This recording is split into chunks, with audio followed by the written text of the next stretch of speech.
দক্ষিণ মোল্লাপাড়ার একটা অংশকে নিয়ে যেখানে 10-12টা বাড়ি বসবাস করে, সত্যিই ওখানে জলটা অনেক দিন জমে থাকে। তার কারণ হচ্ছে বজবজ রোড সংস্কার হবার ফলে বা সম্প্রীতি ফ্লাইওভারের পরে ওইখানে যে ড্রেন ছিল সেই ড্রেনটা আপাতত বন্ধ হয়ে গেছে, সেই জন্য জলটা জমছে। এর আগে জল জমতো না।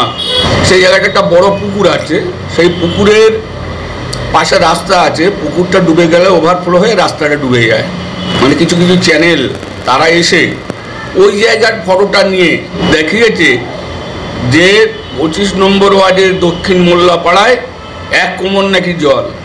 তাতে আমরা তদন্ত করে দেখলাম যে 1 কোমর জল সেখানে নেই। সেখানে পুকুরের মধ্যে নেমে এই ছবিটাকে মানুষের সামনে তুলে ধরেছে। এর বিরুদ্ধে আমরা প্রতিবাদ করছি আমি, যে এইভাবে সংবাদ পরিবেশন করা উচিত নয়। পুকুরে নেমে এটাকে দেখাচ্ছে যে রাস্তায় নাকি কোমর সমান জল আছে। আমি এই চ্যানেল, এই সাংবাদিকের বিরুদ্ধে আমি ধিক্কার জানাচ্ছি।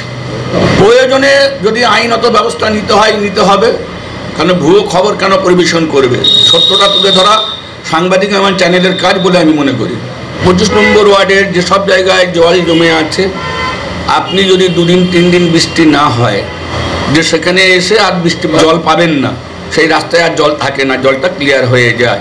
যে আপনারা জানেন যে সারা মহেশতলায় যে খাল রয়েছে, 6-7টা খাল আছে। মহেশতলা পৌরসভায় একটা উচ্চ পর্যায়ে বৈঠক হয়, সেখানে সিদ্ধান্ত হয় বর্ষার পরে সেই খাল খননের কাজ শুরু হবে। আমরা তাও বসে নেই, আমরা এখনও বিভিন্ন খাল পরিষ্কার করছি।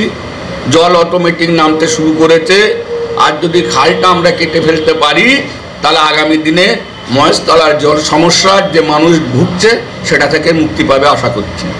আমার নাম শেখ রেজাউল হক, 25 নম্বর ওয়ার্ডের পৌরপিতা। এমনই তাজা ও গুরুত্বপূর্ণ খবর পেতে খবর 7 চ্যানেলটি সাবস্ক্রাইব করুন এবং নোটিফিকেশন পেতে বেল আইকনটি টিপুন।